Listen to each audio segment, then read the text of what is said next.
Kuidas leida kõige kuluefektiivsem tootmisviis, et lahendada globaalne probleem? Pakendisaaste on maailmas tohutu probleem. Meie, Raiku, Eesti ettevõte, oleme leidnud mullikilele loodusliku alternatiivi. Meil on 10 ettevõtteid, kes tahavad meie tooteid, aga enne tootmise skaleerimist on meil vaja teada, kuidas seda kõige efektiivsemalt teha.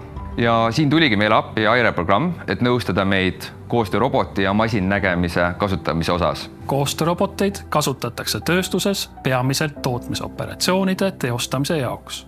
Samas on seda antud projektis kasutatud efektiivse tootmise arenduse eesmärgil, et luua tootmise jaoks tööstuslikke masinaid läbi erinevate lahenduste testimise. Samuti toimub masinnägemise abil andmete kogumine ja töötlemine, et tagada valmistatavate toodete nõutav kvaliteet. Koostöörobot võimaldab läbi katsetada ja proovida erinevaid tootmisviisi enne tootmist. Selle tulemusena oleme leidnud olulised parenduskohad. Esiteks, kuidas toota meie üht põhitoodet ja teiseks, kuidas vähendada tootmispraaki.